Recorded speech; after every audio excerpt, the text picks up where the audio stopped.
Como precisamos orar. Como precisamos de oração. Obrigado, pastor. Como precisamos nos colocar nas mãos do Senhor para que possamos viver tempos difíceis, vivenciar, passar pelos tempos difíceis.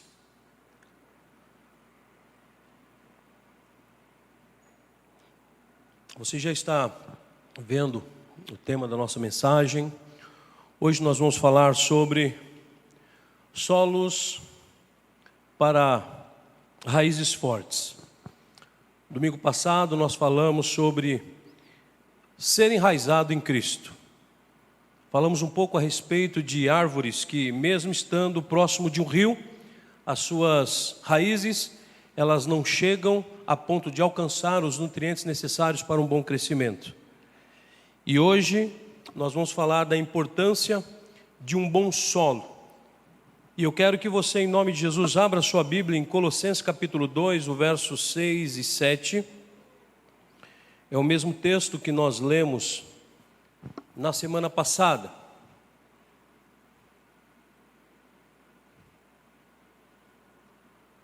O texto que eu estou lendo é o texto da NVI. É importante nós entendermos, isso faz parte da questão da agricultura, quando você vai plantar, o tipo de solo, para que possa verdadeiramente ter ali os nutrientes necessários para que as raízes elas cresçam e, dado o seu crescimento, elas possam gerar frutos. Esse é o segredo de um bom solo. Lembro-me que, quando garoto, junto do meu avô, nós íamos pescar, e era interessante que ele falava, olha, ali tem uma terra melhor, e para pescar você vai ver como essa terra é boa, porque essa terra ela tem muita minhoca. Então você cavucava com a enxada, e saía bastante minhocas. E é interessante que, não sei até que ponto isso há uma veracidade, mas a cultura dos antigos, sempre ela é muito contundente e convincente. Então ele falava assim, olha, tem muita minhoca, então o solo é bom. E quando ia plantar-se alguma coisa, ele tinha no fundo da casa dele um pequeno pomar, e ele sempre procurava os locais onde tinha uma terra que tivesse bastante minhoca também. E é interessante que a gente ouve isso faz parte aí, talvez, de uma questão de cultura popular, mas que tem muito a ver quando nós pensamos no tipo de solo que nós vamos plantar. Ninguém planta uma árvore para que essa árvore não dê fruto, para que essa árvore não cresça. Há quem diga que o homem ele nasce, cresce, fica bobo e casa. Fica bobo não é brincadeira. O homem nasce, cresce, ele casa, ele tem filhos, e no decorrer da sua vida ele tem que ter filhos, ele tem que plantar uma árvore, ele tem que escrever um livro, aí depois dizem que ele já pode morrer, né? Uma vez uma mulher falou para mim o seguinte, eu encontrei com uma senhora, uma amiga, que eu fui pastor dela, e ela falou isso para mim, pastor, você já plantou árvore, não plantou? Falei, já. Ela sabe que eu tenho até netos, né? O senhor já escreveu livros? Então o senhor pode morrer? Aí eu falei, olha, eu vou passar essa minha vez para a irmã, porque eu não tenho pressa nenhuma. Não tenho nenhum tipo de pressa, né? E lembro-me que outrora tive uma chácara e nós procurávamos mesmo, fazíamos ali um teste de solo para ver qual era o melhor solo, porque eu precisava construir um pomar e precisava construir um campo de futebol. Então, o local onde, segundo falaram, olha, essa terra aqui não é boa, então nós fizemos o campo de futebol, e onde era o local fértil, durante 3 anos, tudo aquilo que nós plantamos deu. Isso é muito legal quando você trabalha isso e traz para a vida cristã. Na vida cristã não é diferente. O nosso coração, ele é como um solo. E quem nos ensina isso? Nós poderíamos falar sobre a parábola do semeador. Poderíamos ficar aqui conversando a respeito sobre o significado de cada semente, o significado de cada solo. Mas aquilo que Deus tem colocado no nosso coração é justamente a urgência que nós temos de saber que tipo de solo nós somos. para produzirmos frutos, para que esses frutos, eles venham glorificar o nome de Deus. É por isso que na semana passada, o desejo do meu coração é de que você tenha saído daqui verdadeiramente tendo a convicção de onde está o fundamento da sua raiz. Espero eu que seja Cristo. Mas é interessante que nós também continuamos dentro da oportunidade que nos é dada.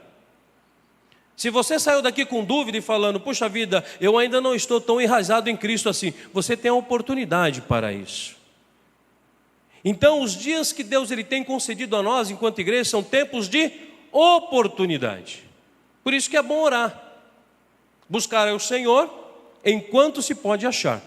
Invocai-o enquanto ainda o temos por perto. Porque os dias são difíceis mesmo. Então hoje, baseado nesse texto, eu quero conversar com vocês a respeito de quais são os solos que vão fazer com que fiquemos enraizados de uma forma saudável. E o texto de Colossenses, Paulo, ele diz o seguinte: portanto, assim como vocês receberam Cristo Jesus, o Senhor, continuem a viver nele, enraizados e edificados nele, firmados na fé, como foram ensinados e transbordando de gratidão.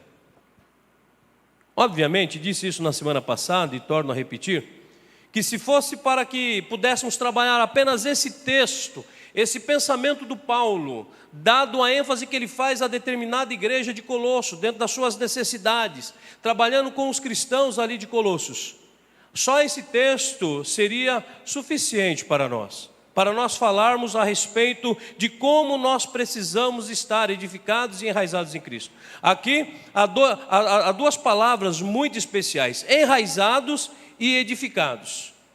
Só que é interessante que o próprio Paulo ele já designa: eu preciso estar enraizados e edificado em algo. E é nesse momento que Paulo diz: nele, o Senhor, firmados na fé.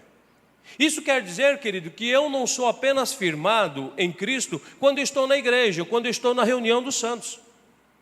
A firmeza do Evangelho, a firmeza da minha fé, a firmeza da minha vida, eu a vivo lá fora. Eu a vivo nos meus relacionamentos. Eu a vivo no meu ambiente de trabalho. Eu a vivo no meu ambiente de estudo. Eu a vivo no meu ambiente comunitário. E a questão do solo, ele é muito importante, porque eu tenho certeza de que cada um de nós vamos nos identificar com algum tipo de solo aqui nesta noite.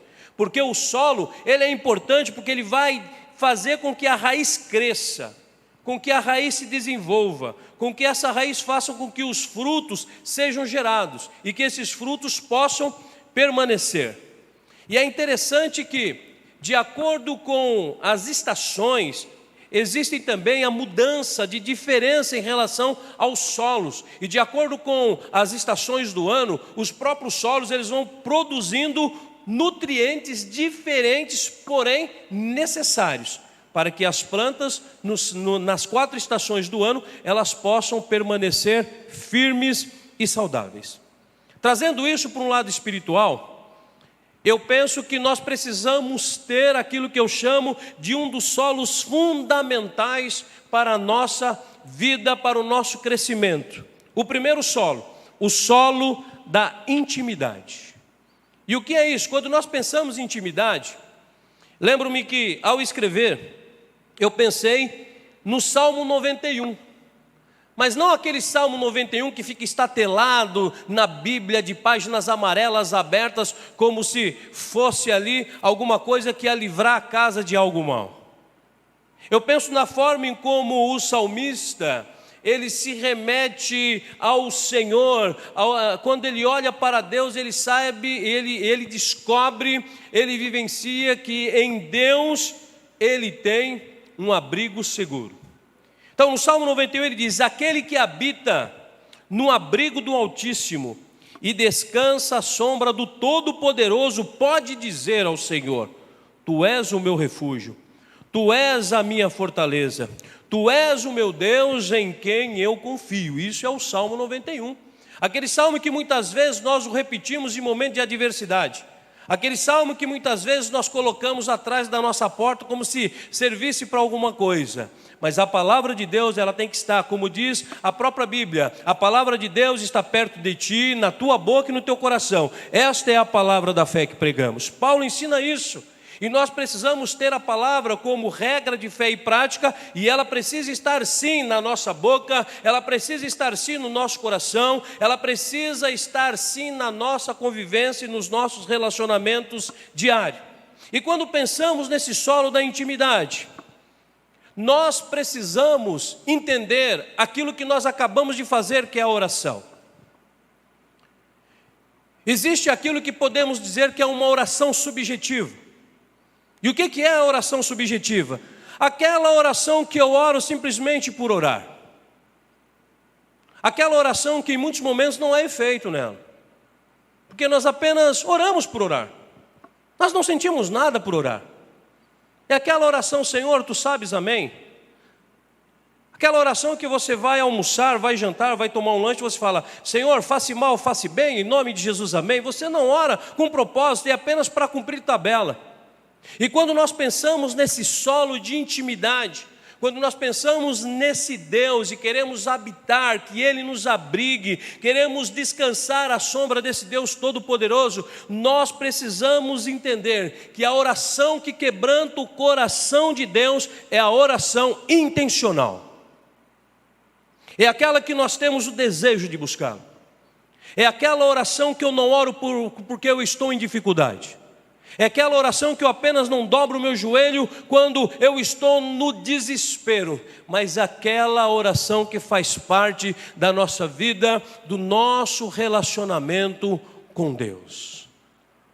Aquela oração tranquila, aquela oração íntima, aquela oração que faz parte do relacionamento, aquela oração que se transforma numa conversa agradável, aquela oração que nós nos adentramos na presença de Deus e não temos pressas de sair de lá. Oração intencional. O primeiro solo é essa intimidade. E como eu preciso buscar essa intimidade? E duas coisas nós podemos aprender quando falamos da oração intencional. A primeira delas é que o amor se torna a motivação das nossas vidas. Quando Paulo diz, não sou eu mais quem vivo, mas Cristo é que vive em mim. A vida de Paulo era uma vida demonstrada, vivenciada pelo amor. Paulo não apenas amava o Senhor Jesus. Paulo não só amava a Deus. Paulo amava as pessoas a ponto de morrer pelas pessoas. Paulo abandona a sua vida. Paulo abandona a sua vida de sucesso enquanto religioso. Paulo atende o seu chamado missionário e vai ser o homem que Deus preparou para o povo gentil quando seus apóstolos de forma direta não quiseram ir. Paulo atendeu esse chamado.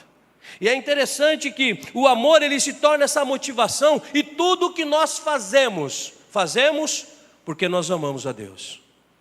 Se eu venho à igreja, eu não venho porque é um compromisso.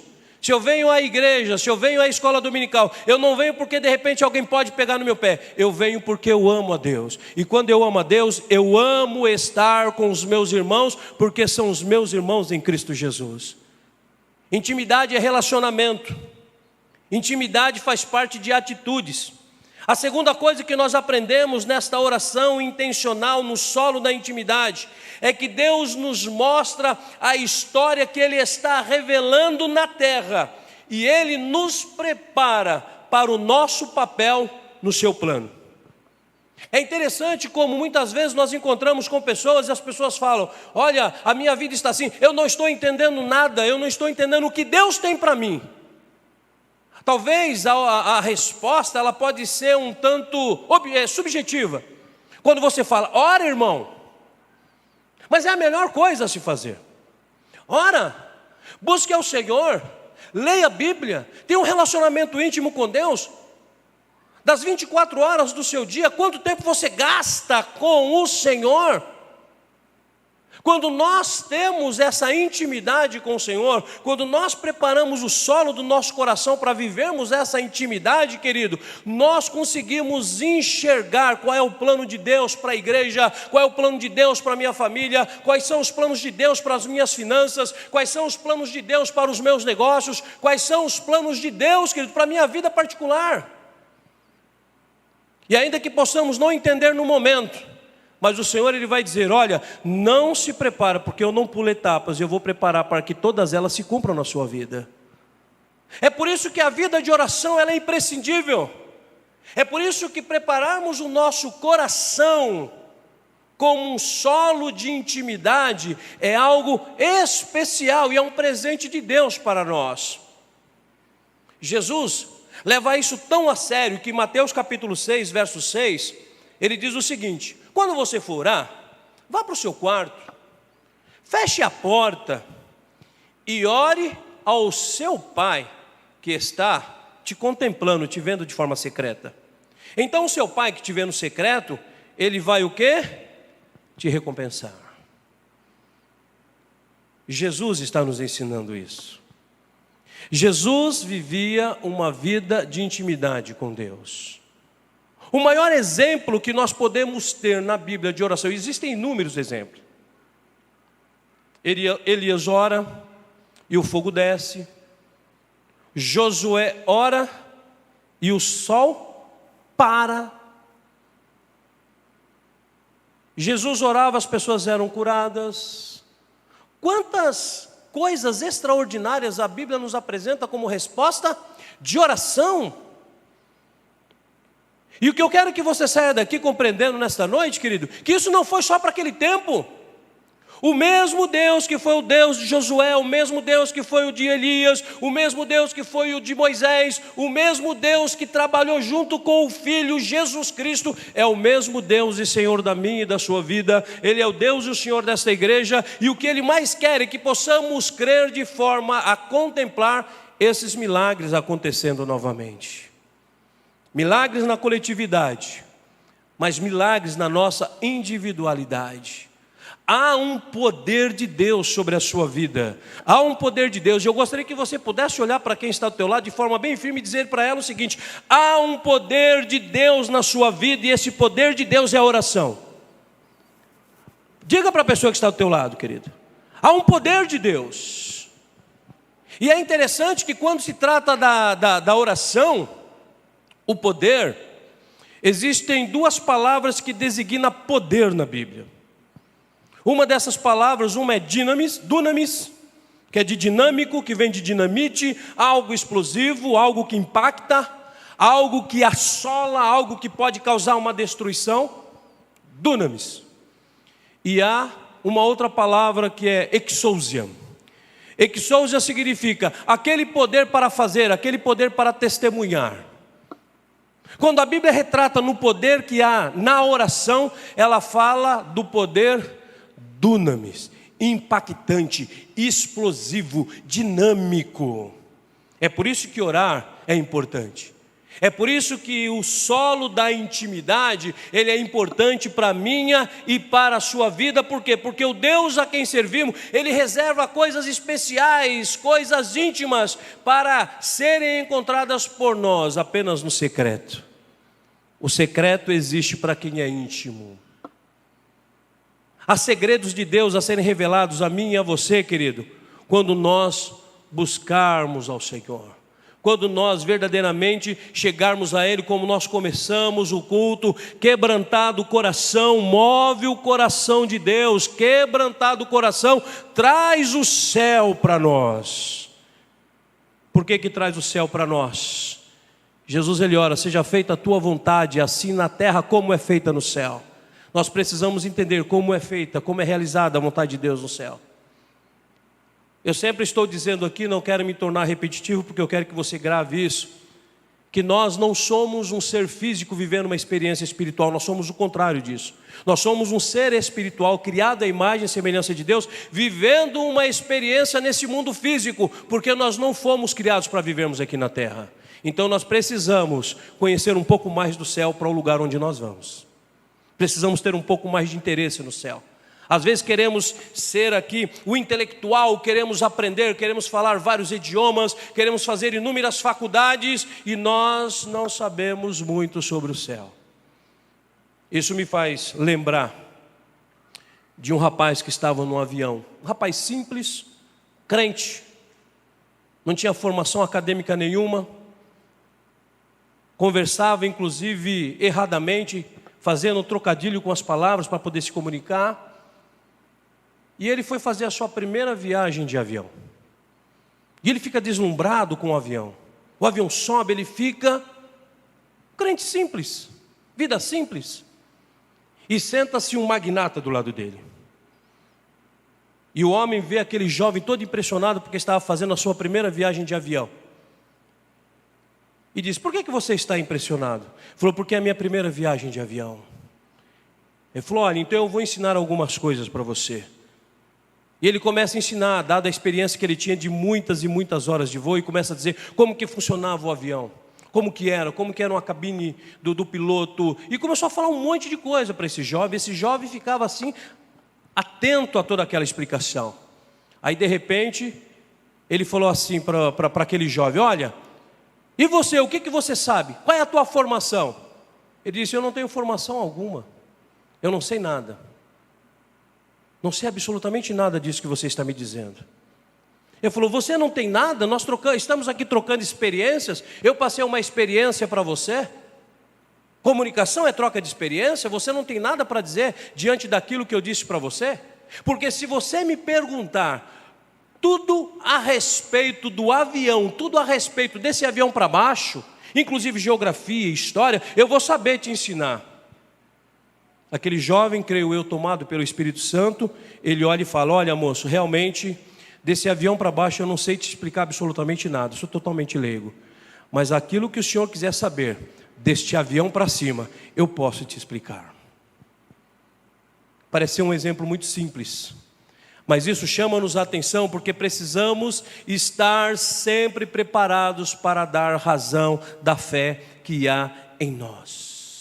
Quando pensamos nesse solo da intimidade, o solo da intimidade é onde Deus nos entregará estratégias, ungindo-nos para questões específicas para a nossa geração.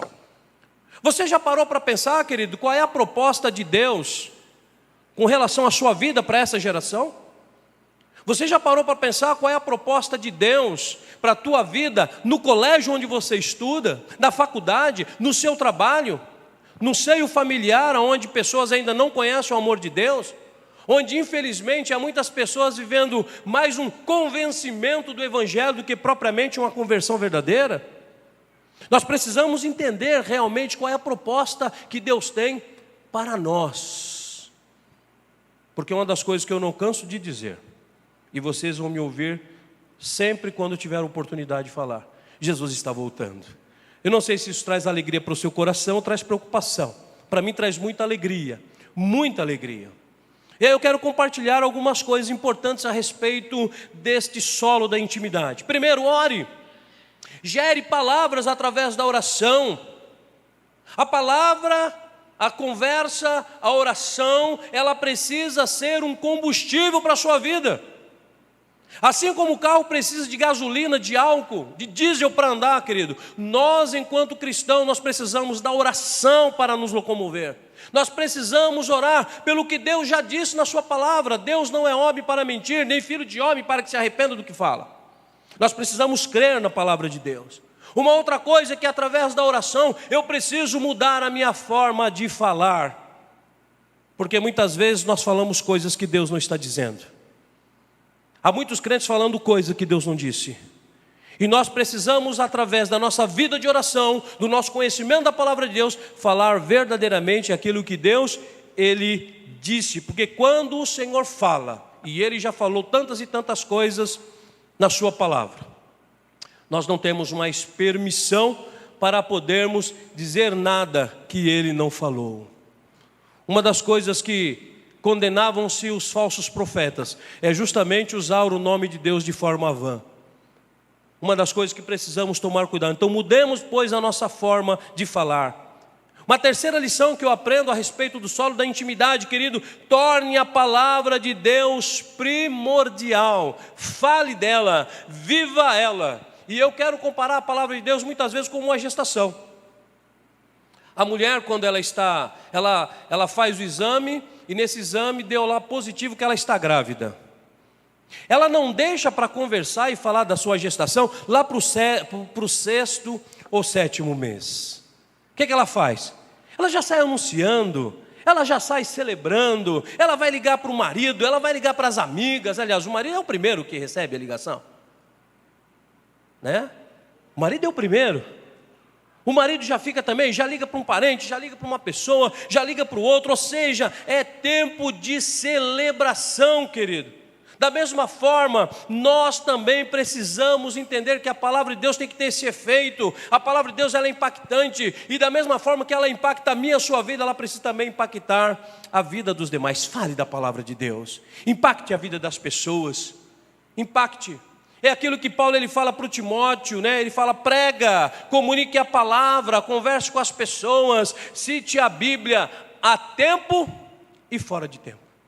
Pastor, qual é o tempo? Segundo a Bíblia, não tem tempo. Todo tempo é tempo, toda oportunidade ou todo momento é oportuno para que possamos falar da palavra de Deus, querido. E nós precisamos ter isso como honra, nós precisamos viver isso como honra, para que possamos verdadeiramente contemplar todo o plano e o projeto que Deus ele tem sobre a nossa vida. Segundo solo, que eu acho muito importante, João 5,17, abra sua Bíblia.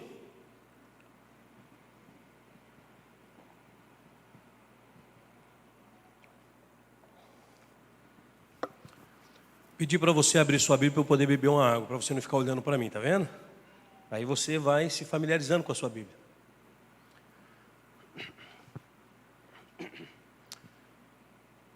João 5,17, Jesus ele diz o seguinte: o meu Pai trabalha até hoje, e eu também estou trabalhando. Ou seja, o meu Pai trabalha até agora, e eu trabalho também. O que isso quer dizer para nós? Que o segundo solo é o solo do serviço, o solo do trabalho. Jesus, ele sempre uniu os conceitos de grandeza, de liderança, de realeza, com os conceitos de humildade, amor e serviço. É por isso que ele fala: aquele que quer ser grande, que seja o que serve. A matemática de Jesus muitas vezes é diferente da nossa. Nós achamos que o que faz grande um homem é título. O que faz grande um homem é a cultura. E Jesus mostra para nós que o que faz grande uma pessoa é a forma como ela demonstra amor servindo as pessoas. O maior exemplo que ele nos dá é no dia da ceia. Ele vai realizar a ceia e ele resolve fazer um lava-pés, dando um exemplo para os seus discípulos, que muitas vezes ficavam um cotovelando o outro, dizendo: está vendo, eu sou maior do que você. Não, eu sou maior. Não, você vai ver, quando ele for para o céu, você vai ver, ele vai colocar eu para sentar do lado dele. Não, existia essas questões entre os próprios discípulos, não tão diferentes de hoje. Jesus, quando ele fala a respeito de serviço, ele quebra um paradigma de grandeza. É por isso que ele trabalha, ele une esses conceitos de liderança, de realeza, mostrando juntamente com tudo isso, humildade, amor e serviço. E ele faz isso, querido, com os seus discípulos. Ele fez isso com os seus discípulos. E ele faz isso conosco enquanto igreja. É interessante como, quando nós passeamos pelo texto bíblico, nós verificamos a forma como Jesus, ele servia as pessoas, e a forma como ele servia as pessoas chocava os seus discípulos. Porque o que acontece? Os discípulos estavam aguardando um Messias prometido, os discípulos estavam aguardando aquele que seria o rei de Israel, os discípulos estavam aguardando um libertador. E de repente, vem um homem que começa a servir as pessoas. Um homem que começa a conversar com pessoas que os próprios discípulos rejeitavam. Então nós vamos chegar no texto bíblico e vamos ver Jesus conversando com não era nem com um samaritano, porque um judeu conversar com um samaritano, um homem, já era problema. Imagine com uma mulher. Jesus quebra o paradigma. Escandaliza os seus discípulos. Outra oportunidade, ele começa a conversar com um camarada odiado pela sociedade porque era cobrador de impostos. Em outro momento, que eu creio que era uma das situações mais vergonhosas da Bíblia, ser leproso. O camarada, a partir do momento que era declarado leproso, ele era arrancado da sua casa, ele era separado da sua família, ele era levado para fora da cidade.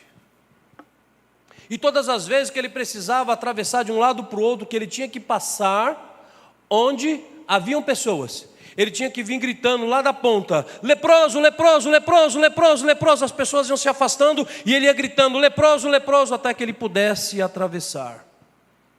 Imagine um homem, se coloque no lugar de um homem que sai gritando no meio do povo a sua própria condição para que as pessoas se afastem ainda mais de você. É por isso que eu entendo quando as pessoas gritavam porque Jesus passava. E eles gritavam mesmo: Jesus, filho de Davi, tem misericórdia de mim. Porque Jesus entendia tudo isso. Coisas que muitas vezes, enquanto igreja, nós não entendemos. Nós vamos ver ele conversando com prostitutas. Nós vamos ver ele abraçando estrangeiros. Nós vamos ver Jesus comunicando a palavra da fé com soldados romanos. Esta era a galera que Jesus andava, que Jesus servia. Totalmente contrário àquilo que os seus discípulos pensavam. Jesus é este homem que nos ensina a respeito deste solo de serviço. O meu Pai trabalha até hoje e eu também trabalho. O solo do serviço, querido, ele é importante porque ele vai trazer saúde às nossas raízes. Não há como querer ter uma relação com Deus se nós não amarmos, se nós não servirmos. E é interessante a oportunidade que o solo do serviço, ele nos traz, ele nos dá, querido. Jesus, quando nós pensamos nele, nós vemos Jesus sendo Cristo, vemos ele sendo esquecido por muitos, porém, influenciando reis, influenciando pessoas, influenciando todo aquele que verdadeiramente abria o coração para ele. Há um texto na Bíblia que eu gostaria que você também lesse comigo, rapidamente. João capítulo 13, verso 12. É justamente a parte que ele começa a lavar os pés dos discípulos. Então o texto de João 13, 12 vai dizer o seguinte: quando ele terminou de lavar-lhes os pés, Jesus tornou a vestir a sua capa e voltou ao seu lugar. Então lhes perguntou: vocês estão entendendo o que eu acabei de fazer? Vocês me chamam de mestre e senhor, e com razão, eu sou. Pois bem, se eu sendo Senhor e mestre de vocês, lavei-lhes os pés, vocês também devem lavar os pés uns dos outros. Isso eu creio que caiu como um peso sobre os discípulos. Que? Eu vou lavar o pé dele? Não, né? Jesus aqui dando o exemplo. E ele diz: eu lhes dei o exemplo, para que vocês façam como lhes fiz.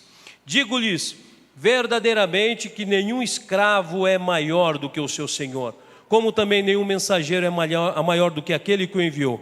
Agora que vocês sabem estas coisas, serão felizes se começarem a praticar.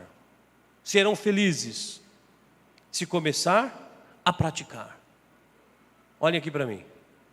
Aquele que não sabia a respeito disso, aprendeu agora. Então você será feliz se começar a praticar isso. Porém, o contrário de felicidade é o quê? O antônimo de feliz é o quê? Infeliz. É por isso que eu preciso olhar muitas vezes para algumas coisas que não estão dando certo na minha vida e buscar alinhar isso com a Bíblia, com a palavra de Deus, em oração. Porque não é da vontade de Deus que muitas coisas que aconteçam em nossas vidas realmente aconteçam. E quando acontecem, é porque nós damos lugar, nós damos brecha. Agora que vocês sabem essas coisas, felizes serão se as praticardes. O que nós entendemos em relação a isso, querido? Que amar é igual a servir. Aquele que ama serve. E nós precisamos abraçar o estilo de Jesus em servir o nosso próximo. É por isso que ele fala: felizes serão se você praticar. É importante que nós falamos um pouco na escola dominical a respeito de como Paulo buscava encorajar as pessoas lá em Roma. E eu olho para esse texto e eu entendo que esse texto ele nos impulsiona a vivermos de modo a encorajar, a elogiar, a reconhecer todos quantos verdadeiramente possam estar envolvidos com o reino de Deus. É interessante que nos dias de hoje nós encontramos pessoas desanimadas para fazer a obra de Deus. E aí Deus ele quer que tanto eu quanto você sejamos agentes dele para podermos levantar essas pessoas, para podermos motivar essas pessoas, para podermos animar essas pessoas. Só que é interessante que da mesma forma que Deus me levanta para encorajar, para animar, para tornar viva essas pessoas, porque isso é a vontade dele, Ele também, querido, nos desafia a vivermos de forma de que não necessitemos de nenhum encorajamento, que não necessitemos de nenhum elogio, porque Ele é a nossa motivação. Ele precisa ser a nossa motivação. Às vezes nós conversamos, esse dia eu estava conversando com uma pessoa, e essa pessoa disse para mim o seguinte: olha, muitas vezes eu sou forte, eu ajudo, eu animo, eu não sei o que, por uma questão familiar. Ele estava dizendo: olha, eu que fico empurrando o povo, e quando eu estou assim, caído, quem que me ajuda? Aí eu disse: Jesus. Jesus. É por isso que Deus te colocou nessa condição, para ser um guia condutor de vidas. E quem é guia condutor de vidas, querido, ele não precisa, ele não necessita de encorajamento, ele não necessita de elogio. Por quê? Porque Cristo é teu referencial. Nós precisamos, isso sabe o que é isso? Maturidade cristã. Maturidade que nós precisamos e que nós precisamos ter em relação ao solo do serviço. E para encerrar, o terceiro solo é o solo da comunidade. Comunidade, né? É aqueles que têm um interesse comum. Comunidade significa uma vida comum, irmanados por uma herança, seja ela cultural, seja ela social, ou seja ela religiosa. Comunidade. Nós aqui estamos vivenciando numa comunidade de fé. E tem um homem na Bíblia que ele foi inserido numa comunidade que, se fosse por ele, jamais ele entrava. Mas foi lá onde Deus o treinou para que ele pudesse ser rei. Davi. Esse texto está em 1 Samuel capítulo 22. Quando Davi ele foge de Saul. Davi ele foge e vai para a cidade de Gade. E na cidade de Gade ele vai para uma caverna chamada Caverna de Adulão. Aí os seus irmãos, a sua família fica sabendo disso e foram lá para visitá-lo, para encontrá-lo. E qual é a galera que começa a se unir a Davi aqui? O texto vai dizer isso para nós. Se junta a Davi pessoas com dificuldades, pessoas perseguidas, pessoas endividadas, pessoas descontentes. Esse era o povo que se encontra com Davi. E é interessante que Davi começa a trabalhar com aquelas pessoas, aquilo que seria a escória da sociedade, pessoas que estavam à margem da sociedade, e ele se torna líder deste grupo. E não era qualquer grupo, eram cerca de 400 homens que estavam com ele. Eu acredito, e aqui eu coloco um adendo meu, eu acredito que possivelmente Davi, ele foi encontrado por pessoas que ele mesmo gostaria de continuar escondido. Ele não gostaria de ter aquelas pessoas consigo. Mas é quando você começa a olhar para o propósito de Deus. Eu entendo que o propósito de Deus na vida de Davi foi criado para transformá-lo em um líder que pudesse suportar o peso das responsabilidades e todo o destaque que se seguiria a partir dali. Um homem que não tinha muito contato com pessoas endividadas, pessoas em dificuldades, pessoas descontentes com o governo de Saul. E aí ele começa a entender, pessoa a pessoa. Ele começa a se relacionar com aqueles homens, de forma a entender qual era o problema de cada um. E Deus estava o moldando, Deus estava trabalhando nele, para que ele pudesse compreender pessoas a pessoas, quando se tornasse rei de Israel.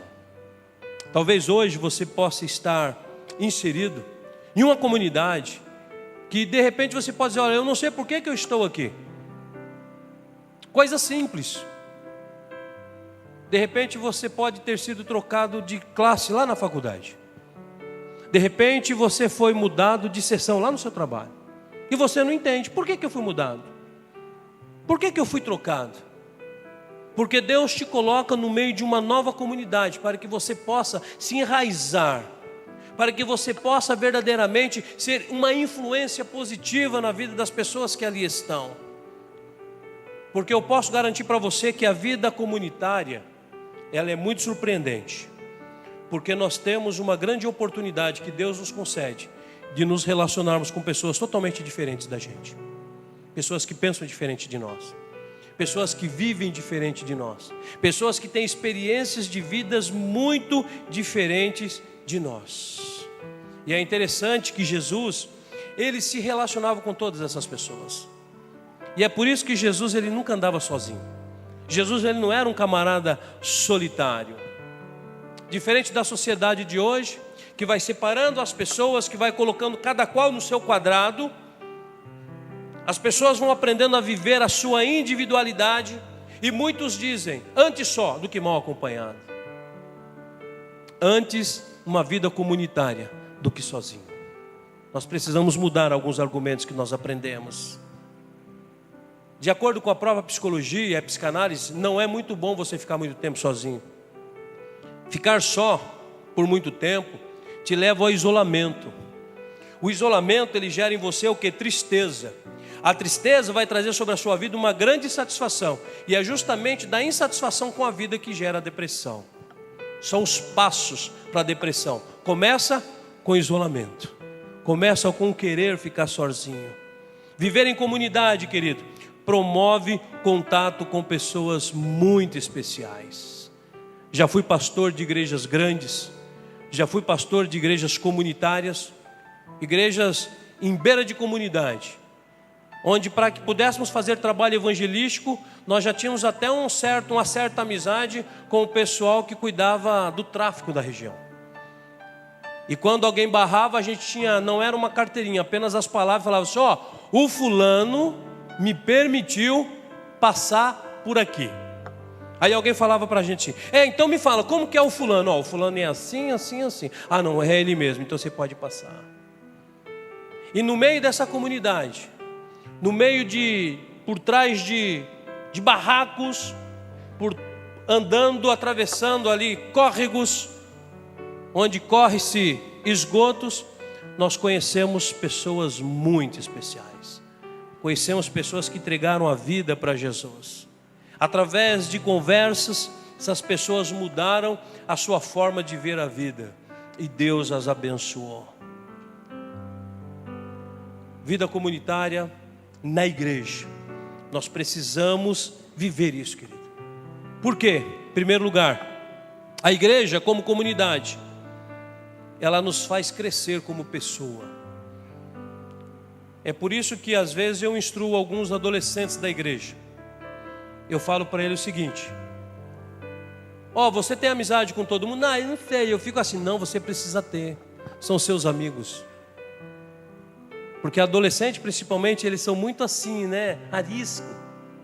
São uma bênção arisca. E a gente conversa com eles e fala, olha, você precisa ter relacionamento. Porque a vida na igreja faz com que você cresce enquanto pessoa nesse relacionamento pessoal. Uma outra lição que nós tiramos desse solo da comunidade é que a igreja como comunidade, ela nos traz um senso de pertencimento familiar. Eu digo isso com toda a propriedade porque a minha família mora longe. Eu não tenho parentes praticamente em Guarulhos. Meu pai, inclusive, neste momento, meu pai está doente, né? Meu pai, hoje mesmo, conversando com a minha mãe, ela falou assim: olha, venha ver o seu pai logo, seu pai não está bem. Meu pai essa semana foi por várias vezes socorridos ao médico. Meu pai é diabético, meu pai já perdeu uma vista, ele tem 20% só da visão de um outro olho. Inclusive fez há 2 semanas atrás uma cirurgia, e isso pesou muito para ele agora, e ele está se entregando. E minha mãe disse: eu acho que seu pai está depressivo, porque ele não conversa, não quer comer, emagreceu absurdamente e só chora. Converso com ele todos os dias, oro por ele. Minha família não está aqui, mas o que me traz muita paz e segurança no meu coração é justamente por fazer parte de uma igreja. E nessa igreja eu vejo justamente isso aqui, esse senso de pertencimento familiar, o solo da comunidade. Nós precisamos cada vez mais permitir que isso se desenvolva no nosso coração. Em terceiro lugar, em comunidade nós vivemos o sentido do que realmente é o corpo de Cristo. Cada um no seu estilo, cada um na sua forma, mas todos esses representam o corpo de Cristo, porque é em comunidade que nós exercemos os nossos dons, os nossos talentos, onde nós influenciamos e somos influenciados. Há uma frase que eu gosto muito, que diz assim: em todas as áreas frutíferas de nossas vidas, existe o melhor de muitas pessoas. Quando nós vivemos em comunidade, buscamos nos enraizar em Cristo, buscamos esta vida de relacionamento, querido, nós começamos a enxergar o melhor de cada pessoa. Quem quer que eu enxergue os defeitos dos outros é o diabo, porque o diabo ele veio para matar, roubar e destruir. E uma palavra que eu quero deixar para você, que talvez nessa noite alguns de vocês possam ter entrado aqui esgotado, de repente você desistiu do seu melhor, de repente você está buscando uma razão de ser na sua vida. Mas a Bíblia ela tem um versículo muito legal em Provérbios 13:20, que ela fala que aquele que anda com sábios será cada vez mais sábio. E onde estão os sábios? Cadê os sábios da igreja?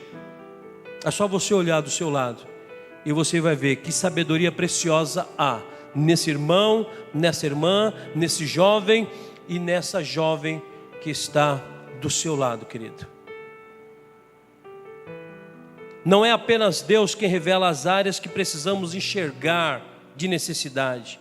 A própria igreja, enquanto comunidade, ela nos revela. E isso faz com que nós precisamos buscar o quê? Coragem. Coragem em quê? Em Jesus. Coragem em Cristo. Nós precisamos buscar, porque o melhor lugar onde isso acontece é na comunidade. É por isso que a gente vem para um culto como esse, um culto comunitário, para poder fortalecer a nossa fé. É interessante como na Bíblia nós vamos ver sempre um influenciando o outro, um incentivando o outro. Nós vamos ver ali o Moisés encorajando Josué, dizendo, Deuteronômio 3:28, dê ordens a Josué, Deus dizendo para o Moisés, fortalece-o, encoraje-o. Nós vamos ver o Mardoqueu encorajando a Esther. Isso é um texto maravilhoso, eu acho belíssimo esse texto. Ela é levantada como rainha, e de repente o seu tio diz, quem sabe não foi para um momento como este que você chegou à posição de rainha. De repente o Espírito Santo está falando aí no teu coração neste momento. Quem sabe não foi num culto como este que Deus está falando com você e quer te levantar com raízes profundas, com raízes de serviço, com raízes de vida comunitária, com raízes de intimidade, para que você possa abençoar a muitos. Uma das mentalidades que nós temos é que a gente vem apenas para receber. Eu venho para ouvir uma boa palavra, eu venho para ouvir bons louvores, eu vou à igreja para que alguém possa orar por mim. Mas é importante pensarmos o contrário também. Eu vou na igreja para prestar um culto, uma adoração verdadeira ao Deus em quem eu sirvo. Eu vou à igreja porque eu quero contemplar os meus amigos, meus irmãos, a minha família. Eu quero ter essa vivência comunitária. E eu vou à igreja porque eu quero ser bênção na vida dos demais. Enquanto membro de igreja, eu quero ser vida. Você conseguiu identificar quais são os nossos visitantes aqui? Olha, quando acabar o culto, eu quero ter essa vivência comunitária. Eu quero dar um abraço, eu quero dar um cheiro, eu quero dar um toquezinho com a mão. Não importa o que você vai fazer, mas que o Espírito Santo te use para abençoar vidas aqui nesta noite, no nome de Jesus. Hoje, enquanto igreja, somos chamados para encorajar e para sermos encorajados. Qual é a tua condição? Qual é a tua condição? E para encerrar, gostaria que você ficasse de pé. Romanos 11:18. Paulo ele diz: saiba que não é você quem sustenta a raiz, mas a raiz é que sustenta você. Não somos nós que somos sustentadores do Evangelho. Não somos nós que somos sustentadores nem da nossa fé. Cristo assim o é. Cristo assim o faz. Raízes fortes, elas precisam de solos preparados. E nós só vamos entender como está o nosso solo quando nós vivenciarmos algumas experiências com Deus. Então permita nesta noite que na intimidade com Deus possamos juntos entender que raízes fortes, elas nos levam a frutos duradouros. Que no serviço possamos entender que a humildade precede a honra e que nele somos tudo o que ele é. Eu não preciso ser individual, basta eu querer ser como Jesus é. Eu preciso querer fazer o que Jesus ele faz. E na comunidade, entendermos que somos amadurecidos, somos testados e somos enviados para apresentar os solos do que fazemos parte a outras pessoas. Que estejamos prontos para isso, que estejamos verdadeiramente com o nosso coração voltado para isso. E eu quero orar neste momento com você. Gostaria que você fechasse seus olhos, que você conversasse com Deus. Você que entrou aqui nesta noite dizendo: não, pastor, eu hoje entrei aqui com coragem, estou totalmente encorajado pelo Senhor. Deus o encorajará ainda mais. Mas você que entrou aqui dizendo: pastor, eu entrei aqui hoje porque eu preciso de coragem, eu preciso me fortalecer no Senhor, eu preciso buscar a Deus. Eu tenho certeza que Deus falará muito forte, continuará falando muito forte ao seu coração. E eu quero que você, onde você está, que você ore agora, e que você verdadeiramente coloque diante de Deus toda a sua necessidade. Que você se abra para Deus, como há tempos você não se abre. Diga para o Senhor o que Ele representa para você, o que Ele é para você. Começamos falando de quebrantamento, tivemos um momento de oração de quebrantamento. A palavra do Senhor, ela veio nessa noite para também nos quebrantar. Então se quebrante, querido. Coloque a tua vida no altar do Senhor agora e diz: Deus, o Senhor é tudo aquilo que eu preciso. Deus, como eu necessito do Senhor, como eu preciso a cada dia, a cada momento do Senhor para a minha caminhada de fé. Como o Senhor é importante. Deus, eu quero expressar a Ti nesta noite o meu amor pelo Senhor. Eu te amo, Deus. Eu te amo, Jesus. Obrigado por tão grande salvação. Comece a enaltecer o nome de Deus. Comece a buscar a face do Senhor. Porque Ele, somente Ele, tem poder para fazer com que as suas raízes, com que as minhas raízes, elas sejam fortes. E eu quero ser a voz de Deus sobre a tua vida e dizer que aquilo que você está conversando com Deus, Deus vai abençoar você, Deus vai honrar você, Deus vai fortalecer você, e que você testemunhará a muitas pessoas, que você num próximo culto vai chegar aqui fortalecido na força do Senhor, preparado para fortalecer outras pessoas também. E assim viveremos uma vida comunitária, eclesiástica. E a igreja segue caminhando, a igreja segue o seu curso, a igreja segue o seu crescimento, porque você, como ovelha, gerará outras ovelhas. Você, como povo de Deus, gerará povo de Deus, e o nome do Senhor será glorificado. Obrigado, Senhor. Obrigado pela tua palavra. Não tenho dúvidas de que o Senhor falou ao meu e ao coração dos meus irmãos. Ajuda-nos, Senhor, cada vez mais a compreender e a entender todo o processo que o Senhor tem sobre as nossas vidas, sobre nós de forma individual e também coletivamente como igreja. Ó Deus, sabemos que o Senhor, ó Pai, tem as suas estratégias, a sua forma de trabalhar. E muitas vezes, Senhor, algumas coisas que mudam em nossas vidas nos traz certos desconfortos. Mas queremos, ó Deus, que o Senhor seja o nosso combustível. Queremos, ó Pai Celestial, que o Senhor seja o nosso guia condutor. Queremos, ó Pai Celestial, viver, ó Pai, não o nosso tempo, mas queremos viver o seu tempo. Queremos, ó Pai Celestial, sermos uma voz ativa do Teu Espírito Santo a emanar bênçãos sobre as pessoas. Queremos, ó Pai Celestial, a cada dia ser levantado como homens e mulheres de oração. Queremos, Senhor, ser levantado como testemunhas vivas do Teu favor, da manifestação da Tua graça e do Teu poder. Ó Deus, pois entendemos que foi para isso que o Senhor nos chamou.